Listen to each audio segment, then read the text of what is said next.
All right, welcome back. We are INFR3335U, Social and Multiplayer Game Design in the fall 2021 semester at Ontario Tech University. And it's week one, part two of our broadcast. And we kind of talked about before the break, we talked about a little bit about the course structure, and I talked about the assignments that are going to be doing, the evaluations, some of the things that you'll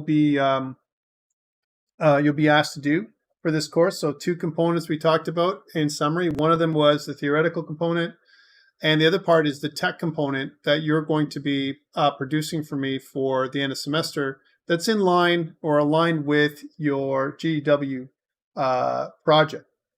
So now what I want to try and talk about, let's talk about what is a social game. So really when we think about it it's a game that people play with each other. I mean, that's really a high level way of doing it.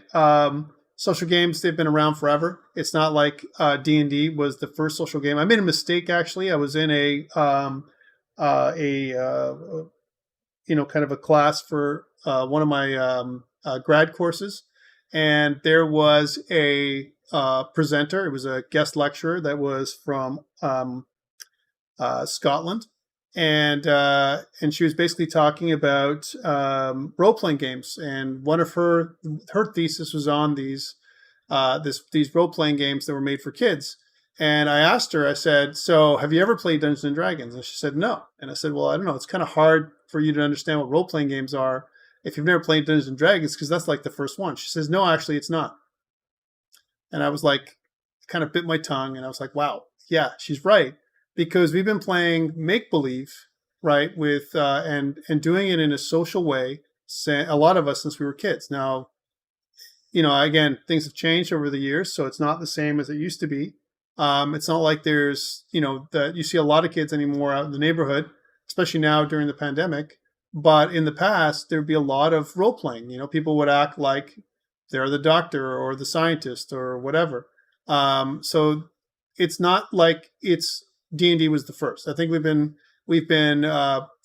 doing plays. That's where the idea of plays came from, and telling stories forever. I think that's one of the ways we've been even communicating with each other over the long centuries, by kind of telling stories in an enjoyable way. All right, that's kind of where it came from. And if anything, games are interactive storytelling in many ways, right? So if you think about that, so social games aren't new, but social games, with respect to video games, really exploded on social networks. And again, especially in the early 2000s, I would say, when Facebook games were huge.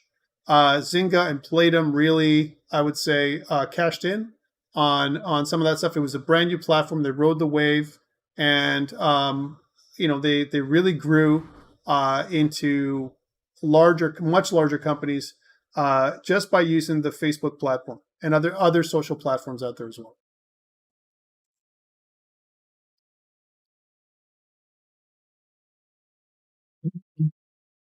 So yeah, it's not exactly some of these companies right now. They're not exactly the great place to work, if you will. And this is one of the challenges that we have in the. I'm just reading some of the chat here, in the video game industry itself, which is they grew so fast, and from an ethical perspective, not sure that they did it in an ethical way. So, but they really rode the wave, and why? Because social games is we've been, I guess, a lot of us have been craving to play social games for with other people, especially now during the pandemic, and I'll talk about that in one of my slides. So let's, in a broader definition then, social network is, we have user interactions. We're going to talk about that. And we play with other players who help drive adoption. And we want to retain players. And they use some kind of external social network to facilitate, retaining and attracting new players. That is what we want to think about when we think about a social network. And we'll do more kind of exploration of what a social network is in future lectures. So let's think about interaction and retention. So when we talk about video games, and we're talking about social games for video games right now, we want, what it does, a social network encourages users to interact with one another, right? So they start talking to each other. It could be asynchronous. It doesn't have to be necessarily synchronous all the time. And this means really that like single player games really don't qualify as a social game, right? Not true single player games, okay? Not games that only have that component. A lot of single player games also have a multiplayer component. And so for the multiplayer component, they drive social interaction and retention through that, mode, if you will. But if it's truly a single player game, it doesn't qualify. So the other thing is player acquisition and retention. And those kind of metrics that we're going to see later on, starting next week, we're going to be talking about how to acquire and retain new players. Sometimes what social networks would do is literally pay for you to play. So you come on and you get some free loot, you get some free stuff, so you can start getting into it and enjoying the game. And then it's kind of a freemium kind of, a model. And then once you get into it and they rope you in, they want to get you to play the game, and then to continue playing, you play for X number of levels, and then they ask you to pay or to unlock a battle pass or something like that. And this is something that has been happening for a while. And again, the goal is always to make profit, and I think that's the main goal of all the games that we see out there. It's to make profit, and we want to be able to convert a user from a person who's checking out the game to a person who is paying to play. Okay.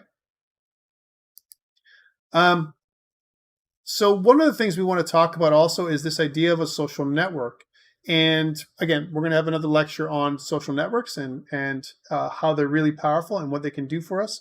But at the end of the day, these social games, they create what we call a social ecosystem. So, or let's say leverage existing social ecosystems. So let's say they make a game based on a franchise. Let's say I make a game based on Marvel superheroes. Well, the franchise already exists. There's a lot of excitement about, let's say, playing a superhero. It could be, I'm just making this up.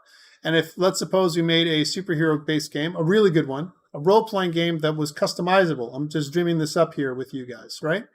Where you can make your own superhero, a custom superhero with different kinds of powers, and you can interact in a social network. And if you're in the Marvel universe, right, and kind of interacting with characters from the MCU, maybe you would have you would attract more players. You could retain players for a while, and if you could get them to try, and if it's exciting and the gameplay is good enough, you might be able to retain them and start getting them to pay for skins and other interesting things. Is this slideshow on Canvas? Yes, it is. If you look on Canvas, you'll see it up there. So again, the most successful products out there so far to date, they leverage social networks. And one of the big ones now is Discord. All right. So, I think that if you look at all modern games, they have a Discord server. A good example of that, again, is a relatively new game was Valheim. They made Valheim was something of a game that was made with Unity. It was a multiplayer game, so very similar to the games that you could be creating this semester. Small group of people that created over time, and they have a really good, they kind of connected with the community. They listen to the community with their Discord server. Actually, the Discord is one of the, I would say one of the social networks that you can leverage that's external to your game right now, aside from just simple forums that are online. So that's something that is definitely up and coming.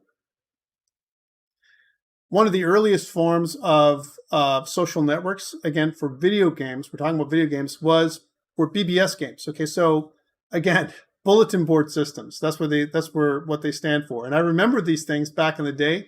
This is when internet access was very, very, very expensive, and speeds were very slow. You a lot of times would dial in literally through a modem into a server that someone would be hosting, and the server was also there was limitations on how many lines that server would allow for players to dial in and connect to a server.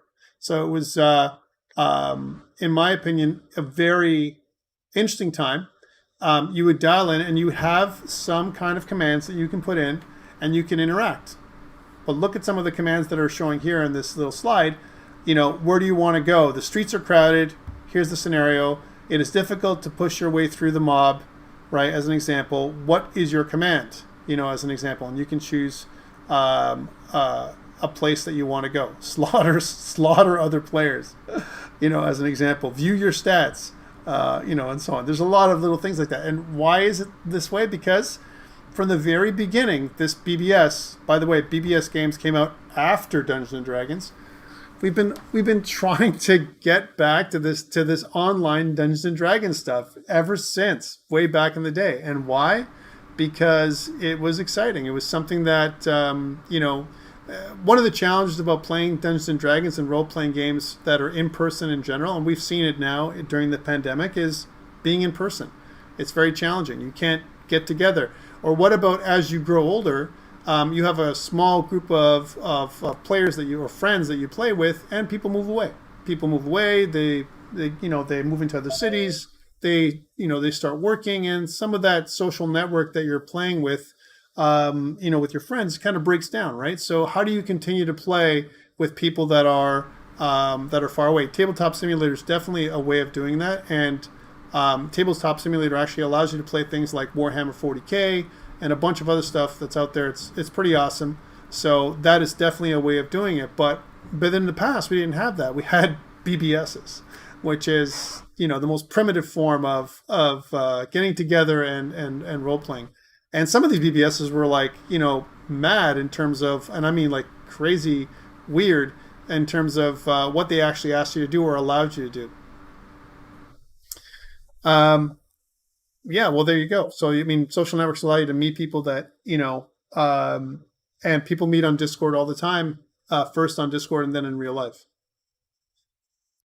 So MUDs was another big one. And this is going back to the, I'm doing kind of a little bit of a history of social games. MUDs, multi-user dungeons.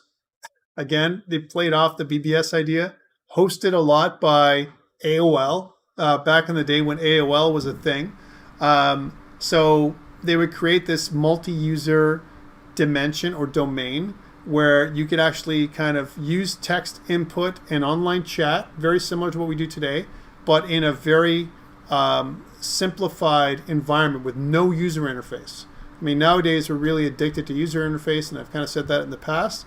But now, back in the day with MUDs, this was the first kind of entry into really low-tech, low-poly, text-based graphics where you can get together and visualize. A lot of this was an imagination, imagining you're, kind of playing with other players in this kind of environment. And it was kind of the first true social game or almost like a multiplayer environment.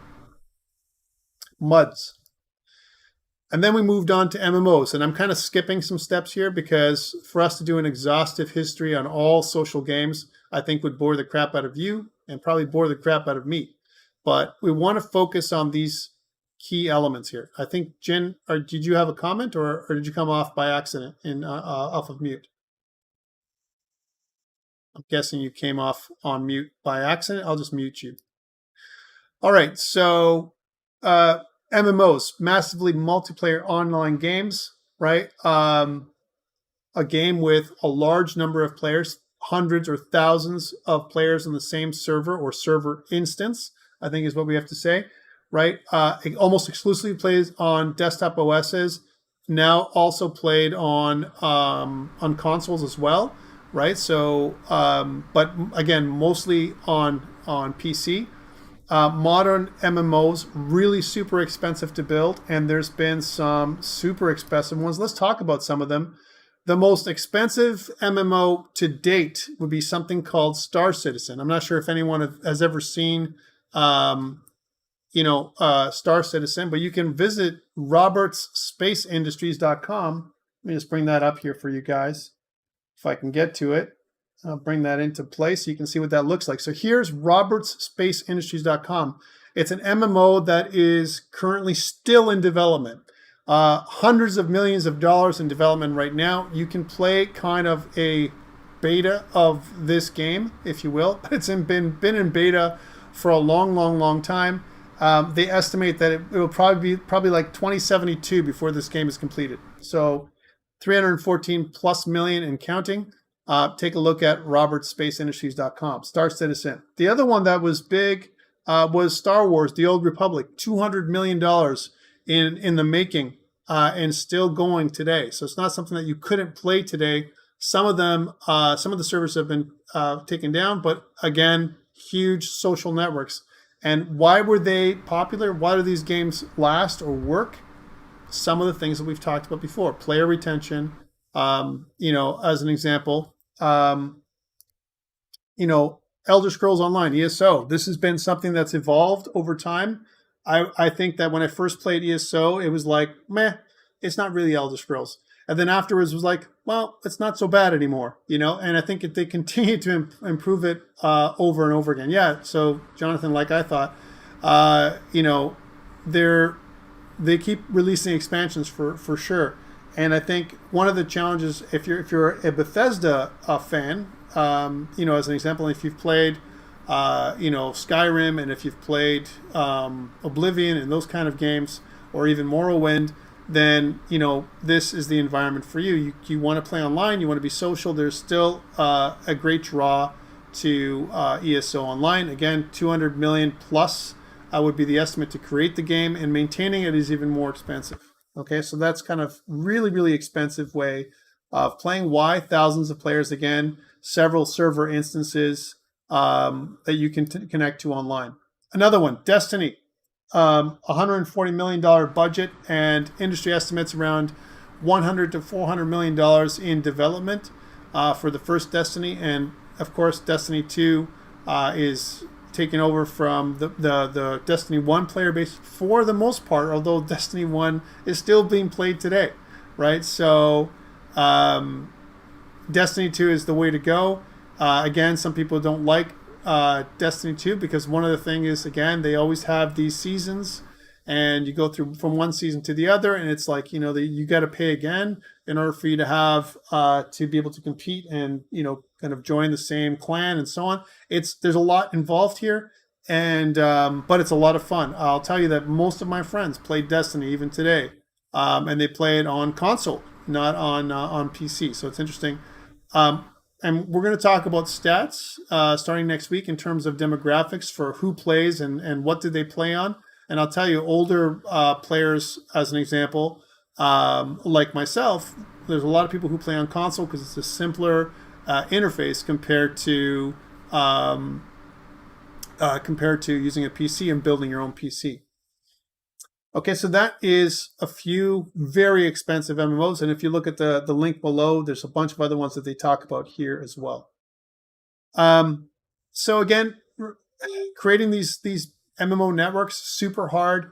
Thousands of users needed to create the ecosystem. So you're making an ecosystem that you're trying to connect players together, right? You're trying to create a connection with people, whether it's competitive or not. And a lot of these MMOs and larger games, they also tie into esports, right? So people watch them, they see what they're like, and so on. I think other competitive games like this, or they can be social as well. I'm thinking Dota as an example as well. And there's a lot going on, but they're very expensive to create.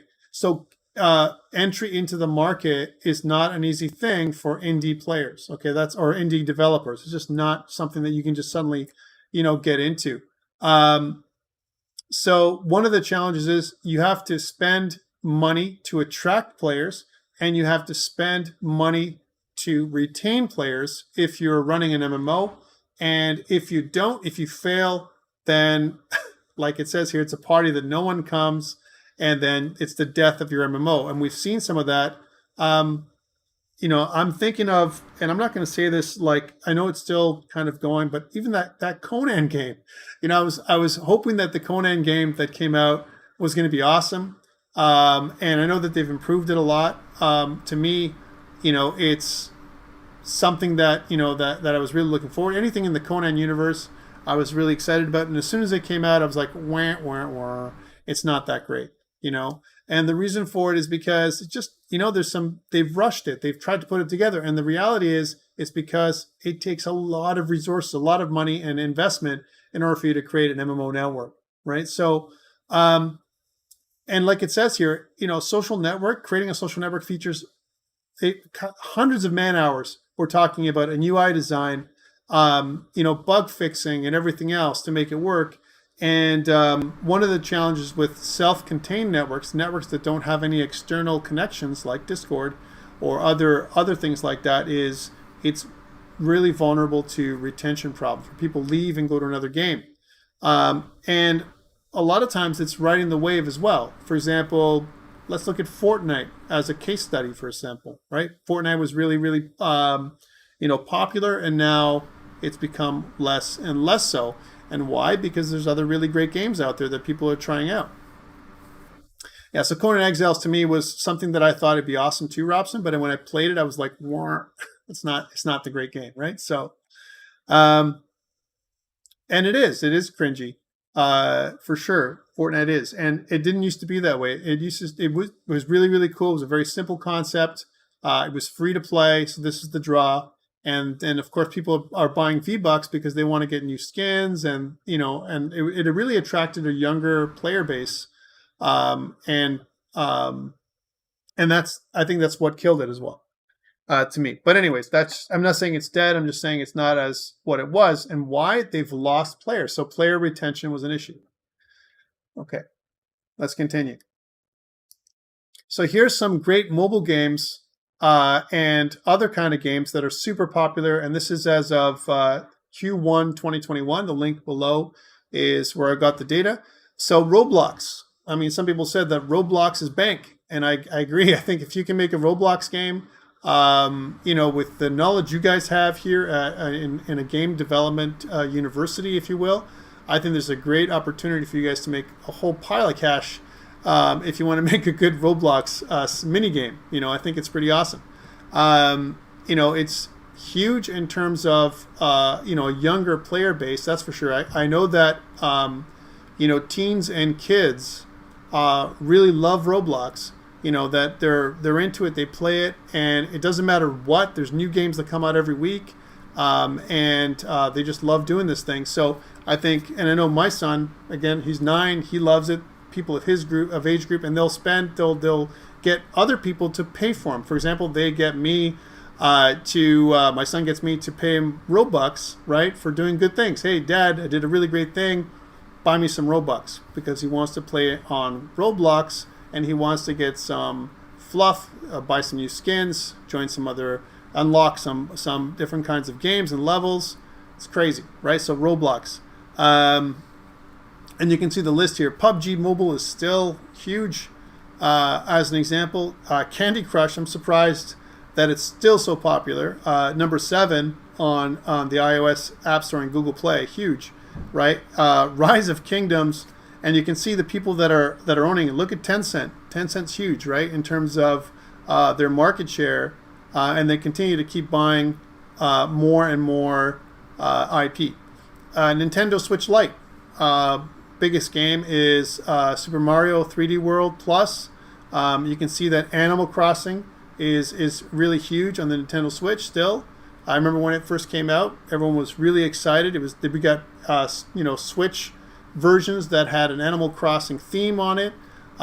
Really crazy, right? Again, all social games that you play with other players. On Steam, so PC, we're talking about CSGO. I can't believe how CSGO still lasted all this time, right? And Dota 2, Grand Theft Auto, GTA 5. Amazing that that's still going on. PUBG, Cyberpunk 2077 got a terrible rap. We talked about this in intermediate graphics, and yet it's still number 5 on Steam. It's crazy, right? Destiny 2, we see all the big games here, and these are the list of the top games in 2020. So really interesting stuff. And one of the things is that they're bringing more and more games to tablet and smartphones, and they're doing that through cloud streaming services like xCloud and Google Stadia. More and more of that is going to be played on your mobile device. So there's going to be more opportunity for you to engage in social networks, even if you don't have a device that's quite capable of doing so, because you're going to basically get a stream, from a cloud service in this ever persistent connected world, which is kind of interesting. All right. Yeah. So, I mean, Red Dead Redemption 2 for me is lots of fun. The single player version is also very good too, but I think it really kicked ass. Sorry to say it that way. In the on the multiplayer side, so really really fun to do as well. I was waiting for that for a long long time. Again, one of the challenges that I have is that it's trying to find a time to connect, to continue to play while we're doing other things. So again, let's talk about the social features and why they drive growth. So social features, when we talk social features, we're talking about interactive elements, all right? Things that allow us to create and engage, community of users. Okay, that's what we want to do. And it's similar to connecting with social media platforms like Instagram and Twitter and Facebook and TikTok. All right, so it's kind of like what we want to try and do. All right. So what are they and how do they drive growth? So I think I would say the top four that I've seen when I did my little bit of research is activity feeds. So again, an in-app element that makes it possible for users to share their in-app experience, activity feeds, in-game chats. I think that's really super important. So one of the things that you can think about when you're making a social game this semester, if you're going to include that in your GDW, think about doing an in-game chat as a system for your game engines course. Okay, that's something that you could possibly do. It's something that you can do with multiplayer networking. So something that will tie into something you're doing next semester in 2022. Think about that, because if you have in-game chat, it's one of the four elements of making your game more social. And I think it's really cool. It's something that's not too difficult to do. As an example, with very simple protocols. The other one is push notifications, as an example, and then guilds. Guilds is really huge. Clans, guilds, ways of connecting with other players where you connect in a club, kind of that's virtual, and where everyone can earn points and rewards by playing. Even if you play separately, you kind of earn rewards and points for your club or guild or clan or whatever. And again, it gives you a sense of belonging, and it improves player retention. So really, really cool. So those are the four big ones, I would say, right? So the four big ones, is to remind you, are activity feeds, in-game chats, and it might be you might see it on a midterm or final exam, push notifications, and guilds, right? So those are the four that I would see. Top games with these social features incorporated are Fortnite, Clash of Clans, Minecraft, Call of Duty, Animal Crossing, Pokemon Go, and Candy Crush Saga. That still freaks me out that is so popular. Minecraft Caves and Cliffs update, when that first came out, I was like, woohoo, I can't believe they continue to upgrade Minecraft, how long that's been around, and they continue to produce more stuff for it. It's amazing that they're doing that. So really great. One of the things that we noticed also was in the COVID-19 pandemic, our life that we're experiencing right now, the new normal, we saw a rise in social mobile games, right? And the reason for this is because a lot of us stayed home. So a good example is in China, which had a national lockdown earlier than other countries. Downloads of mobile games peaked at 284 million in February of 2020. It's huge. And why? Because we were all online. We were staying home. And we had a chance to connect and play games that we didn't have a chance to connect and play because normally we're at work, we're commuting, we're doing other things. And so the video game industry kind of blew up, right, compared to what it was in 2019. So it hasn't hurt the video game industry at all.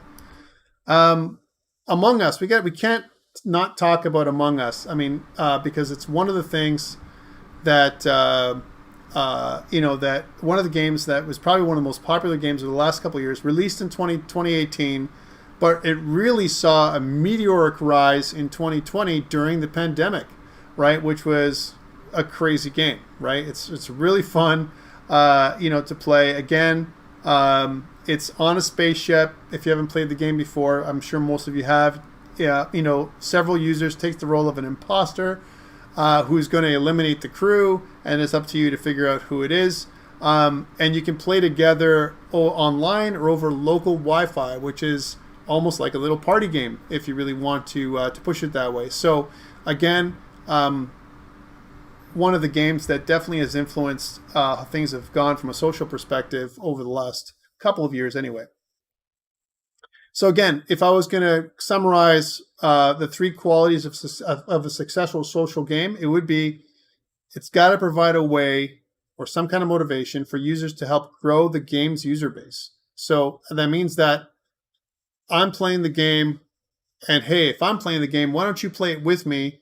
And if you play it with me, guess what? Now we've doubled the amount of people. And if you ask your friends and they ask their friends, there used to be an old commercial like this, and so on and so on, then we're going to continue to grow the game base based on word of mouth and good reviews, right? The other thing is we have to have the game that is socially sticky. This is kind of a key term. Using some kind of social interactions to regularly return to the game platform, whether it's push notifications or some kind of chat that's external to the game. As an example, there you go, Jonathan. You get a free gift card. You'll get some free points if you attract a new player, that kind of stuff. And the third thing is the game must interact with or create some sort of social ecosystem, right, or framework, so that users can be entertained beyond simply the core mechanics of the gameplay. And these are the three pieces that you would need to make a social game. Can you make it easy? No. But if you were able to incorporate these elements, and this is kind of almost like a formulaic way of making a game that's popular and to have a game that is performant as well as profitable, these would be kind of keys, I would say, to being successful. Questions around social networks and a history of social games. Do you agree? Do you think that I missed something? Is there a game that you think that is more popular than some of the games I mentioned? As an example, is there a game that you play today that's a social game that you would recommend? I'll look at YouTube as well for some of the comments that I'm getting as well.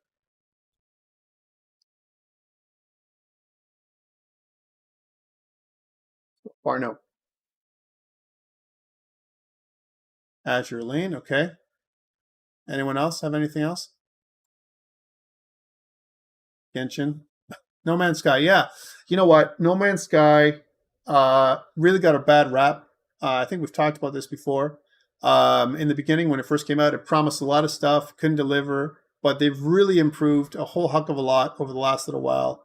And I've returned to No Man's Sky again and again. I've also returned to Cyberpunk 2077. I didn't want to play that game after the first bit in the beginning. There's a lot of glitches, and now they fixed some of those things, and it's a little bit more fun to play.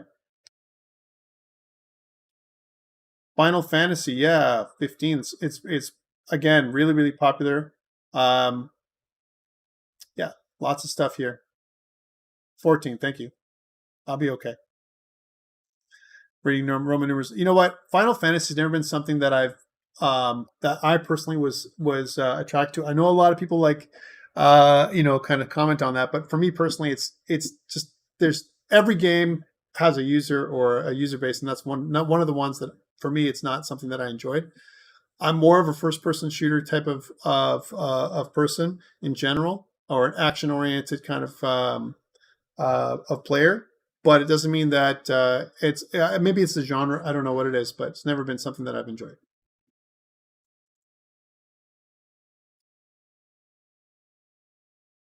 Yeah, Doom Eternal. Yeah, we talked about that actually in the winter semester.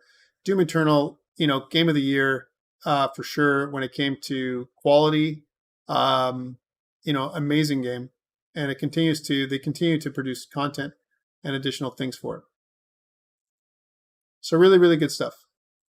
Okay, let's move on. Let's talk about role playing games a little bit. So one of the things that I talked about earlier was and this is where we get into the D&D piece for you guys this semester.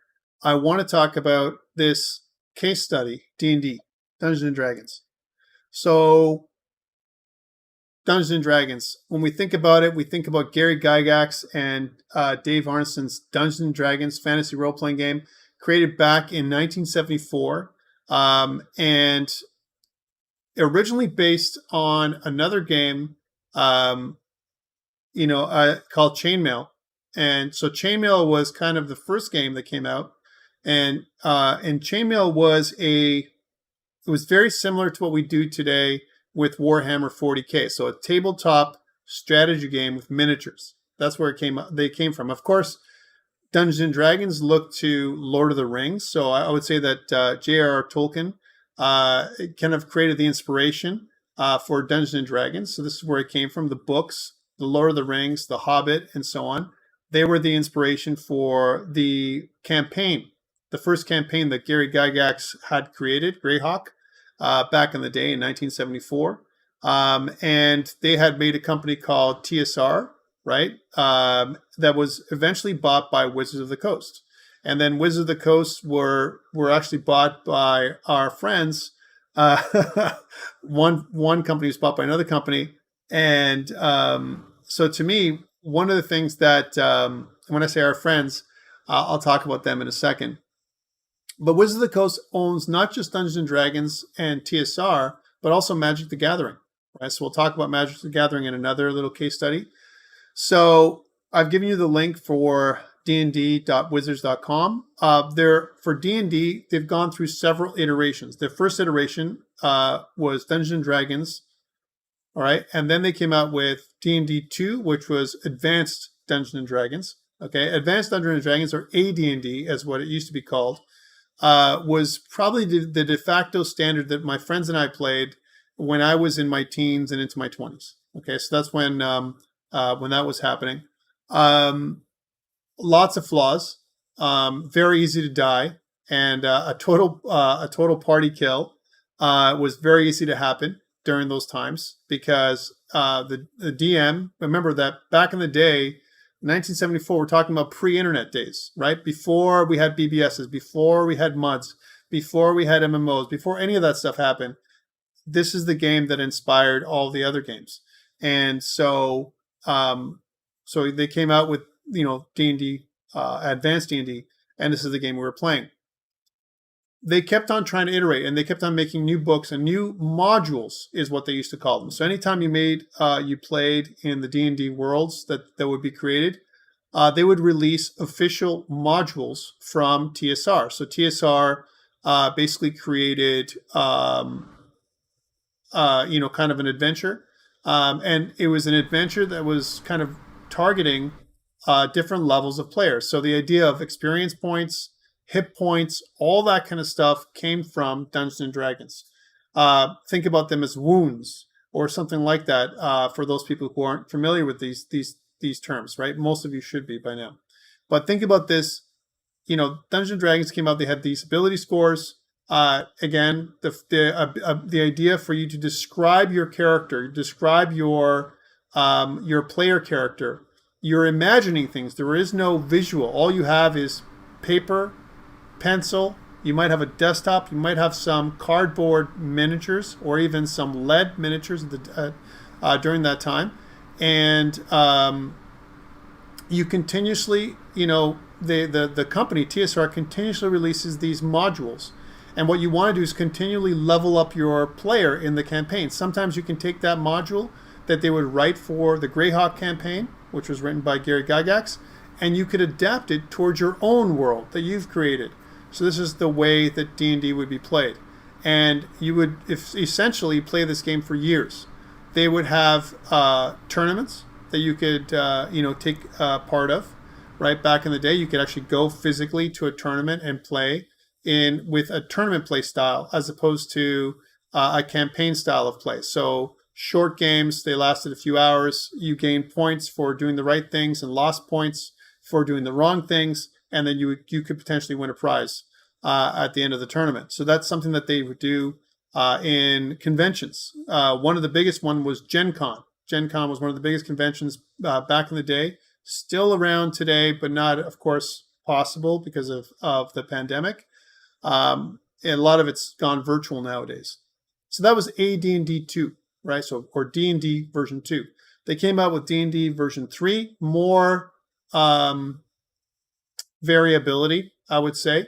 D&D 3 and D&D 3.5 was plagued with min-maxing. And so too was the game that derived from D&D, right? As an example, made by Paizo, all right? And let me just bring that up for a second. So Paizo came up with Pathfinder.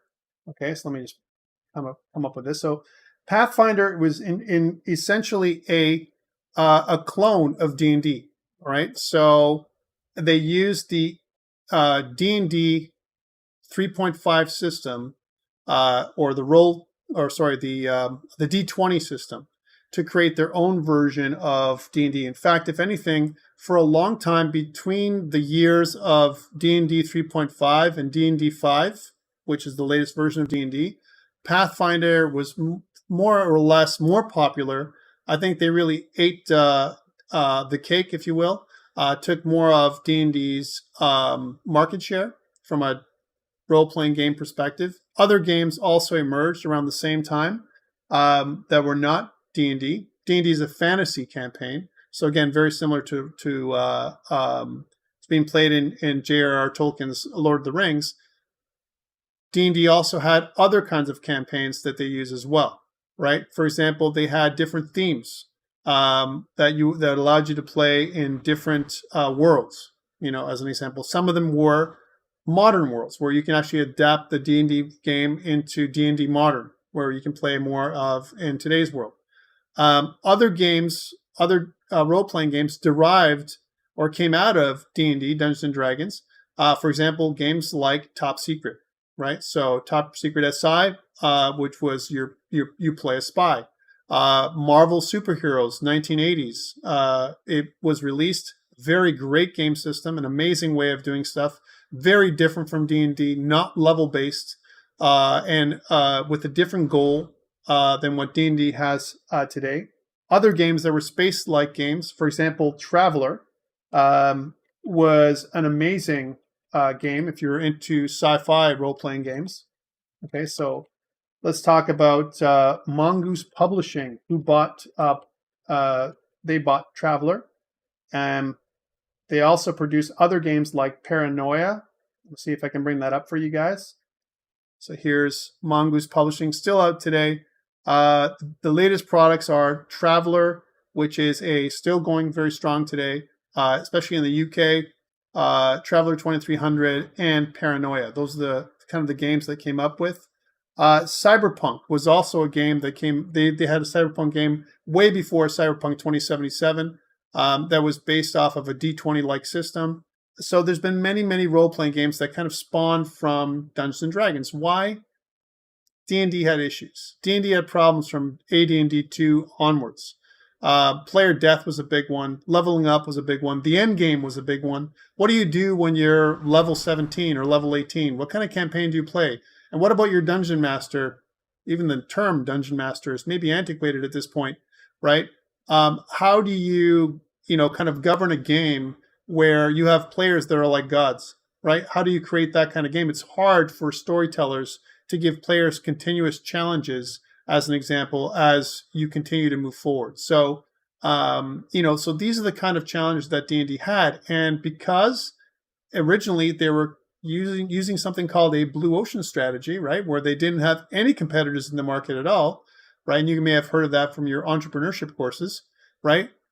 They were all these new entrants into the market started coming in to take some of the, market share. Other kinds of games, other kinds of role-playing games. Wizards of the Coast, WotC, when they bought D&D, were more competitive, right? They started to think about other ways of morphing the game. They moved away from D&D 3.5 and moved into D&D 4. D&D 4 was very World of Warcraft-like. It was more video game-like. If you actually try D&D 4, they had different roles for players. So, for example, a striker, a defender, and so on. Those kinds of different roles for each of the players to give each player something to do during encounters, right? As opposed to being a wizard or a warrior or a rogue, they also had other goals as well. So D&D 4, I would say that it's very different than D&D 5. D&D 5, I would say, is more like D&D 2 or AD&D. They tried to capture, this, kind of the simplistic way that AD&D was made, and yet made it even simpler. And I think this is why D&D 5 has been so successful over the last several years, because it's simple to learn. The rules are less complicated. It doesn't feel like you're just a generic character like you would be in D&D 4. If you're playing D&D 4, all characters have almost the exact same abilities. You just have a different flavor about how you do things, right? Whereas in D&D 5, it goes back to the roots of playing D&D as a warrior, a rogue, a wizard, and so on, right? And with the same kind of race structure. On that, there's been a lot of controversy around D&D as well. D&D has garnered a lot of controversy around race, the idea of race. For example, where all dwarves, again, think about the basic races that came from J.R.R. Tolkien, right? Dwarves, elves, humans, right? Those are the basic ones. And halflings, right? Those are the ones that came from J.R.R. Tolkien. Well, in D&D, you had bonuses, pluses or buffs, and minuses, debuffs, depending on if you're one race or another. And there's been a movement over the last little while where they started talking about things like, isn't that a little racist to say that all dwarves, and I know this is just playing D&D, but should all dwarves should have a high constitution? Every single dwarf, right? And it's kind of saying like, well, it's kind of racist to say that these races are all generic, they're all stereotypical, they're all the same. And so some of the latest books that they've come out with give you options to apply your bonuses to any stat that you want, as opposed to saying that every dwarf and every elf is the same, right? As an example. So that's kind of more progressive. They've been trying to engage in a more progressive way of playing. Same thing with gender. They're basically saying, like, in the beginning, it was just all around male and female gender roles. And now they're saying, well, wait a minute. What about if someone doesn't want to be a specific gender? It's true in real life. Why can't that be true in the games that we're playing? So this is another piece of controversy that's come about with Dungeons & Dragons, right? Because, again, these are issues that are real. These are issues that are coming into our games. Everything from creating a character in Cyberpunk 2077. If you play Cyberpunk 2077, you can play, kind of a mixed gender. You can play, create any kind of character you want. And I think that's a good thing. I think these are good things. Allows different players to play the way that they want. And this is what we want to do with all of our games. Be more inclusive from a design perspective. So Dungeons & Dragons, the reason why I spent so much time talking about it is because this is where a lot of the games came from. So the idea here is, can we learn from it? Is it a perfect system? And the answer is no. Empirically, you're going to see when you play the game, there is a beauty to play it, right? As an example, it's very simple. But people create house rules. And if people create house rules when they play D&D or Monopoly or any kind of game, you got to figure, why is it that they're creating these house rules? Is it because D&D is too difficult? Or is it because D&D is broken? Is there something that's missing from Dungeons & Dragons, as an example? And we do the homebrew rules because it makes the game fun. It makes the game more themed, as an example, to the world that we're making. All kinds of stuff that allows, an extended fun for the game that we're playing. So I'm talking about this because, my friends, you are going to engage in role-playing for your assignment 1, like I talked about before. So how do you play D&D remotely? The tools that I use, my friends and I use today, the games that we play today, and there's one tool that's missing here, and I should add, the one tool that I like to use a lot is I'll show you the tool in a second. It is this tool right here that you see in my on my in my hotbar right here. So Roll20 again is a way of connecting remotely. I think it's a pretty good tool, free to use for the most part, for small teams. A lot of times when you use Roll20, it allows a lot of players to connect. Again, a review of, yeah, absolutely, Tabletop Simulator is awesome as well. It's a lot different than this. I think Roll20 is a little bit more simple. It gives you the feel of the tabletops. Everyone can see what the game master wants to show them. Yes, Tabletop Simulator works nicely in VR. This does not. But the great thing about this is, remember, not a lot of people have VR. This allows everyone, anyone who has a web browser to connect. All right, that's very, very simple. So you don't have to download anything. It's a web app, all right, that you connect with. I have to say that from a critique perspective, there are some features of Roll20 that if you try it out, that don't work so good. For example, their chat and video connect doesn't work the best. There's disconnections. People have issues hearing each other. I mean, especially now with the pandemic, when people really started using Roll20, I think the whole server's been bogged down. So what we do is we use Roll20 for the maps, and then we use Discord for everything else. So I kind of use Discord to connect, and we can see each other, and we can hear each other, and all that kind of stuff. It's a chance or an opportunity for us to connect social gameplay with friends that we haven't seen. For example, I play with friends that are living in Hamilton. I have a friend that lives in Calgary, different time zones, and so on. We play together, and it doesn't matter how far you are, and you get a very, good feel, very similar to being in person. Not quite as good. I'll be honest with you, there's nothing that beats in-person play, in my opinion. But Roll20 really bridges the gap for us during the pandemic. So what I'm going to ask you to do is use Roll20 or some other way of connecting remotely, so you can have visuals to share with other players. So one of the things that you're going to be doing is using these tools, Discord, and for me, one of the things I like to use is this tool right here, which is Hero Lab, right? So Hero Lab, it's not something that I've listed. I'm going to bring it up in a second, Hero Lab. There's different versions of Hero Lab, and there's other systems that allow the same thing. Hero Lab is a for-pay product, but is supported on iPad. So it gives you two installations, one on your desktop and the other one on your iPad. So really, really good. However, what it does for you, and I'm just going to bring up D&D 5 as an example. I'll show you one of my characters. Let's just load up. I'm doing it offline here for a second so I can just get this going. So here's the barbarian character that I play currently, and he is called Carlthud. Here he is. And this is Carlthud. All right, so he is a barbarian.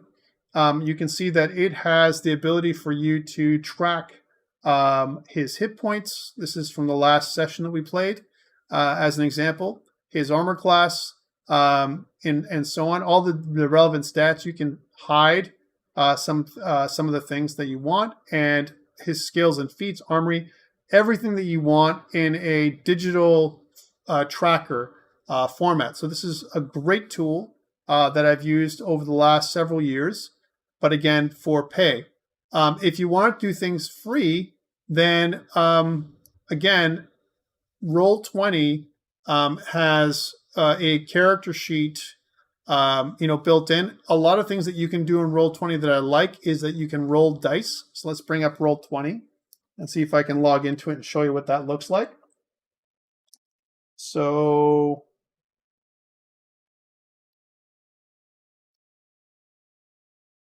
one second while I log in, and I will show you what it looks like for me. Maybe if I remember how to log in, that might be cool. But the reason why I'm showing you this is because, and here's my friend's campaign, DOSC, that I will be showing you in a second. So this is the DOSC campaign. A friend of mine created this. When you launch the game, as an example, what you can do, it'll take you to the last adventure. So you can see what he's done is he's created a little bit of a map for us to follow. Right, as an example, I was coming out a little bit cluttered here. But if I wanted to roll the dice, let's say, for example, I wanted to use my great axe. So Carl Thud, he's going to strike his great axe at the enemy. I have some macros here at the bottom with Roll20 that allow me to roll the dice, right? So, that was almost a 20 there.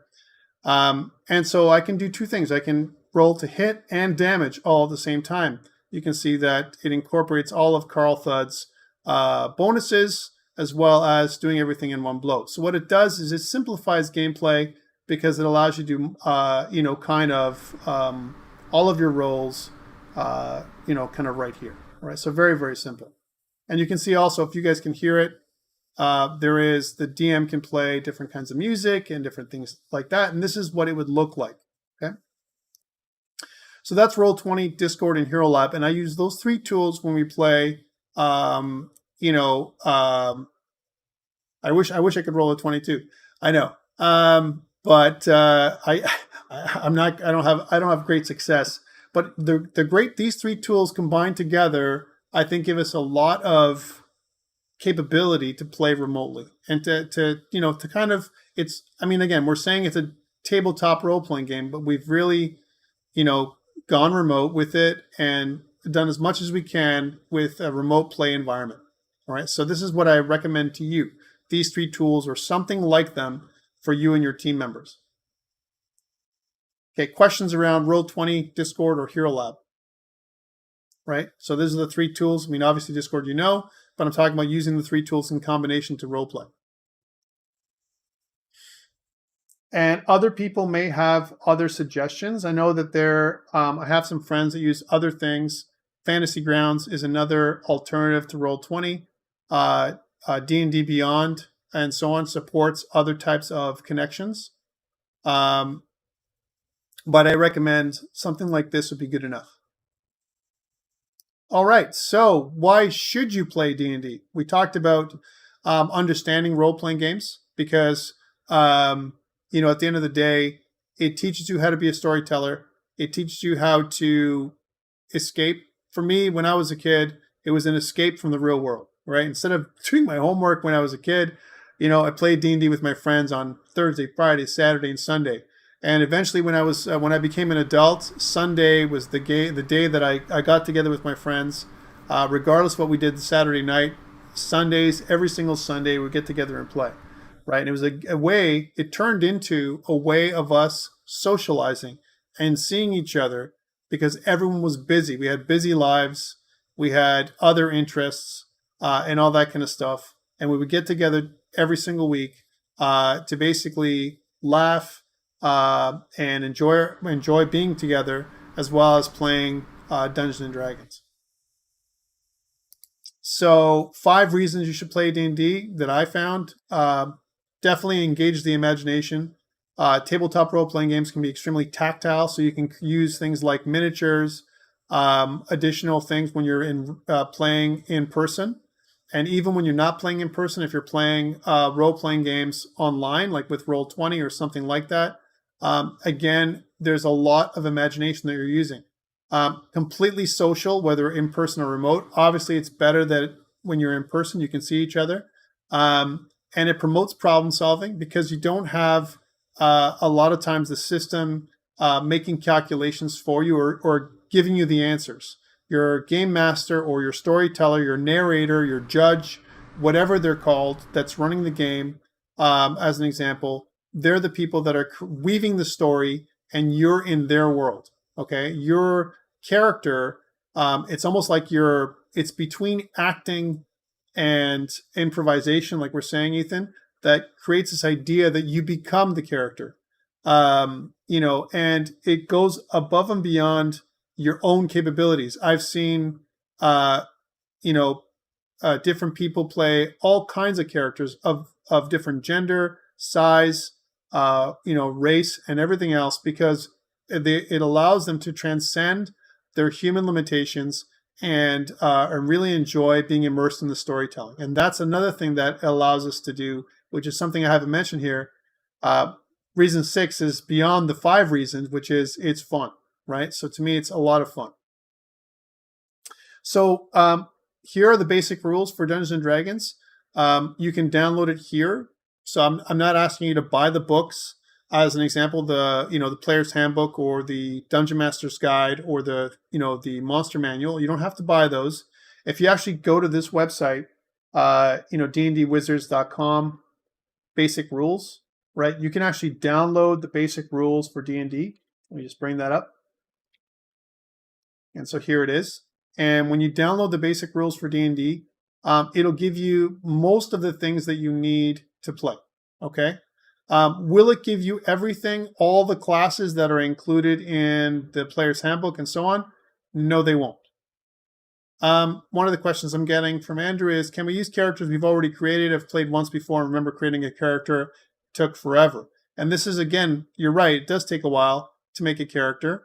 And this is where I would say that, tools like Hero Lab, I can make a character in like literally 5 minutes. That's pretty complete. And I'll go over that with you guys in a second. But yeah, you could totally do it. If you think about it, creating a character is a mini game in itself. That's kind of part of the fun of playing Dungeons and Dragons is making a character, right? So yeah, it's really, really fun to make. And that has been translated into video games. For example, in Bethesda's Oblivion games or From Software's Dark Souls or whatever, you create your own character. Sometimes it's just a skin that you're making, but that character creation process is super fun, right? So yeah, so if you can make something that's really quick, you don't want to spend a lot of time making your character. So again, let me just pull up Hero Lab as an example one more time, and I'll show you how fast it is to make a character with a tool like this. So again, I'm loading this game. It supports other kinds of games as well. I want to make a new character. We'll call him Braun, right? I don't know. I'm making this up. You can also roll randomly. You can decide which of the books, because there's community packs you can download. Obviously, this Hero Lab is not a WotC sanctioned product, and it uses it's called, I want to know what that app is, Aim, if you could share that with everybody. But let's just say, here's my PC. He's in allegiance with the party. He's an ally of the party, not a non-player character. We should also talk about what those are, but you should know what those are, NPCs, right? And so here he is. So here's my race. You can choose whatever race you want. There's a bunch of them. Again, so let's suppose I want to make an elf. Okay, it's kind of generic, but there we go. I can also add a sub-race of elf. Let's say, for example, I want to make him a dark elf. I can do that. Now, here's the controversy here. Charisma modifier +1. As an example, with a speed of 30 feet, he gets dark vision, drow magic, drow weapon training, sunlight, sensitivity, and so on. But let's suppose I accept this and I'm not going to argue. Add and close, right? So, 5th edition character sheet. Cool. Awesome. Maybe you can definitely share that. If you can share the link on the chat, Aim, that'd be really cool. So I want to add a language. I get one language to add. I'm going to say that my elf also knows how to speak Orc for some reason, right? And you can see that these are his racial abilities. From a class perspective, I can level up and I can choose a class. Let's make him a wizard, right? As an example, so add and close. That's my wizard. My abilities. A lot of times what we do when we use abilities, we use a standard spread. So back in the day, we used to roll our abilities, and that was really fun to do. But we found over time that the people that were really lucky, the game became about them, right? In other words, if you had like super amazing abilities and someone else had more mediocre abilities, then what ended up happening was that, you know what, you weren't as powerful, right, starting off. So I think this is using a standard spread like 15, 14, 13, 12, 10, 8 as an example, and you'll learn that these are the standard abilities of D&D: strength, dexterity, constitution, intelligence, wisdom, and charisma.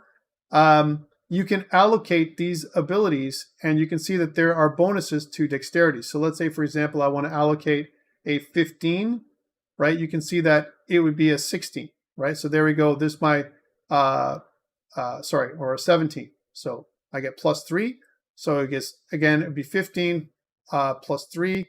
I get a 15 plus 1 is 16, and I use my 15 slot, right? I've used a 10 slot. I can continue with, since I'm a wizard, let's say, for example, I want to use my next slot, which is 14.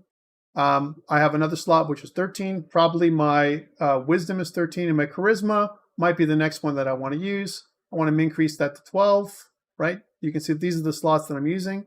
And I have my last ability, which is an 8. Oh boy. I'm going to make that my constitution, which is not great for a wizard, but this is my guy. Or maybe, let's switch him around. I want to use my strength as an 8. So he's kind of a weak guy, but not so bad when it comes to constitution. There are my abilities ready to go. Background, you can choose a background randomly. Again, let's suppose that since I'm a wizard type, I am I don't know, sage. That would be kind of really generic, and you can choose other things. I can choose my alignment. Alignment is something else that came out of D&D. And one of the things that this is actually also quite controversial at times, that you have to choose your moral code, if you will. In our campaign, we don't allow evil characters. So you can't play lawful evil, chaotic evil, or neutral evil. You can't play any kind of evil character. You can play chaotic alignments, and you can play neutral alignments, but nothing evil at all, right? Even some of these can be pretty tough to play, especially if you want to play lawful good. Lawful good is probably one of the hardest alignments to play because you're a really good guy or good girl. So let's say I'm lawful good. I can choose a deity. If you believe in that, I'm going to say no deity. And you can choose all these things. I'm not going to go into all these, but you can see how quick it is.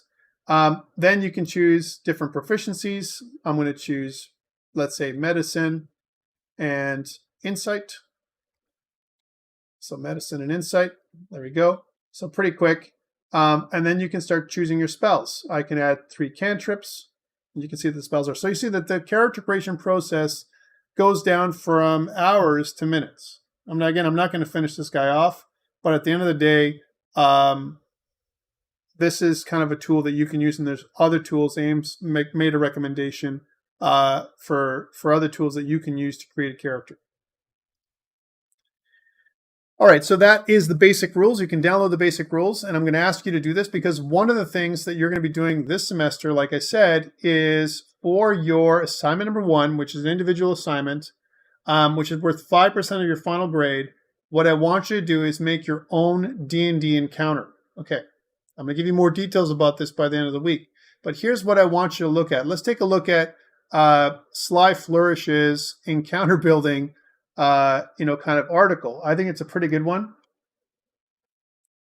All right, so they talk here about, and again, this is written back in 2016, but relevant to 5e. It talks about power levels. When you make the encounter, what you want to do is you want to pit the characters against creatures of a certain challenge rating. So CR would be your challenge rating. It talks about how to build that. It also talks about a deeper dive into doing that as an example, and a bit of a discussion around how this would work when it comes to story and balance. As an example, they talk about, there's a discussion here on how to create challenges for the players. And one of the things that you should also think about is a player or a story hook. Okay, so that's, if you read the article, it's not a bad place to start. The other article that I really like, because one of the things that you're going to be doing is creating your own encounter for 5 first-level players. That's your challenge. So you can start writing it up. But in order for you to do that, you need to kind of learn about Dungeons & Dragons. So it goes back to the previous slide, which is, hey, download the basic rules. Figure out what the rules are. And once you understand what the rules are, so do a little bit of research, create your encounter for your friends. So you might have a group of people that you're going to play with, probably your GEW team.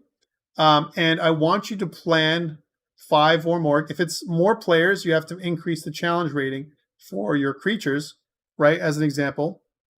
And you can create a kind of mini module with the story. So why are the players there? How do they know each other, right, as an example.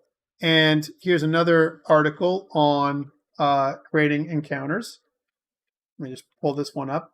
This one is a little bit more detailed, and it's from 2018. It talks about developing encounters from the story, choosing monsters that fit the situation, not random monsters like a dragon just because. You don't want to, kind of pit a dragon against first level players. It doesn't make any sense, right? So remember, your players are just starting out. What kind of creatures would you use, to pit against them? What's the environment? What's the backstory and so on? That's the thing that I want you to build with this assignment, okay? Yeah, so no dragons. And try them not to make it so that it's a total party kill. You don't want to do TPK when you start off. That would be a bad thing for you as a game master. So I want you to think about when you're creating the assignment or the encounter for the players that are playing with you, right? I want you to think about that. It's going to be something that you're going to continue. Okay, so something that is, let's say, the first encounter, that you're going to introduce your players to your game world, to your campaign, as an example. What would that encounter be? Start thinking about it, and I'll give you more details about what I'm looking for in terms of your write-up by the end of the week. And then, just as a preview of what assignment 2 looks like, your group, as a group, so the first assignment is an individual group. You all create your own encounter. As an example, think about the kind of, the mechanics that you're pitting against your players. And assignment 2 is your group is going to choose or vote, to choose which is the most interesting encounter to play. And then you're going to use Roll20 or some other tool to actually play that encounter. Okay? So that's what I want you to do. So that would be your assignment 2. And you're going to spend around 4 hours. I want you to think about around a 4-hour gameplay where it could include session where you create your characters and actually play the encounter that you guys have chosen, document how everything went, and do some critique. Do a write-up on how it went. How did the GM do? How were the rules? Were they easy to learn? How did you feel when you were playing it? Were you overwhelmed? Did you feel comfortable? Did you get into it? Were you immersed in the gameplay? Those kind of questions are the things that I'm going to ask you to do for assignment 2. So those are the 2 things that are upcoming. The first step is downloading the rules. So please download the rules. By Friday, you'll have details about what your assignment is requiring to do. Again, 5% of your final grade is going to be something, no TPK, is going to be something that you're going to be submitting 2 weeks from now. All right, questions around assignment 1 or D&D or any of the stuff that I've talked about? Absolutely. It is time to learn how to play. And the great thing about this for everybody, whether you like it or not, right? It's like any game. If you play a game, whether it's a video game, a tabletop game, a strategy game, or whatever, the idea is, think about this. It's an opportunity for you to get into the roots of where all modern role-playing games came from, okay? And it's an opportunity for you to understand and critique, right, as an example, what works and what doesn't work. And, should these games still exist? Did they have good value? Is there a reason why Dungeons and Dragons is one of the most popular, role-playing games still out there today, right? And the other question I would ask you is it a social game? Is it a social game that you can see yourself playing? So these are the kind of things that we're going to be doing. So Christian says, so to clarify, for assignment 1, we need to make a new character and an encounter to go with that. No, before you make a character, don't make a character. Think about you being the game master. Take a look at the rules. Make an encounter. If you want to make a character because it helps you understand the system, that's okay, but it's not required. So again, I don't want you guys to spend too much time on character creation. And I don't want you to, remember, it's worth 5% of your final grade, so it's kind of meaty. It's going to be, I'm paying you to do it, right? So it's worthy. It's not something like it's 1% of your grade to spend hours of time doing it. But I think the idea is that you're making an encounter. So think about the story, right, as an example. And we're going to have, like I said, a guest speaker next week that's going to come and talk about story and what's important and why story is awesome for game making. One encounter is enough. If you want to do more, you can. But the reason why I'm suggesting one encounter, and it could include elements of your game world, So let's say, for example, you have in the background a larger backstory. again, that one encounter could really give your players the flavor of your entire game world. Okay, so again, let's keep it small. That's why I said one encounter. If I made you do like a module or something, like a real module, it'd be a much larger piece of writing that would probably span the entire semester. Okay, so we wouldn't want that.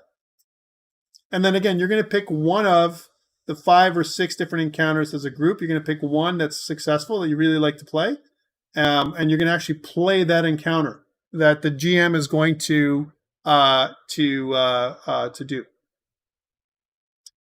to put on for you guys. Okay. Any other questions around assignment 1 or anything else that we've talked about tonight? Jaden says a lot of work, but the big picture that is really cool. I think so too. I think there's a lot of learnings here. I'm really excited to see what your encounters are going to be like. It's 180 pages of instructions. It might be. Yeah, if you take a look at those, if you download that, the kind of the basic game, there's a lot of work to learn about it. But the great thing about this, Jonathan, is you get a great understanding of how it works. The mechanics of the game. Any other questions or comments from anybody? Here's a question. What if you really don't like this? What if you really just can't stand Dungeons & Dragons and you wanted to play some other game? Let's say, for example, you want to play Marvel superheroes, or you like more of a, kind of a sci-fi theme game or whatever. Dungeons & Dragons actually has expansions for modern and a bunch of other stuff. So please look at those things as well. You could really spin it so that you make your own, custom campaign that uses the D&D rules. However, I recommend, because we only have a very short time, that you stick to D&D fantasy, okay? Watching podcasts is awesome. I think there's some really great ways of learning D&D, but I think the D&D rule book, the basic rules, is enough. If you have the ability for you to, to download, or purchase the books, I think it's a great opportunity as well. But I think the books, if you got the actual Player's Handbook and Dungeon Master's Guide and everything, there's a lot of reading involved just to make a little encounter. So I think that's why the basic rules are enough.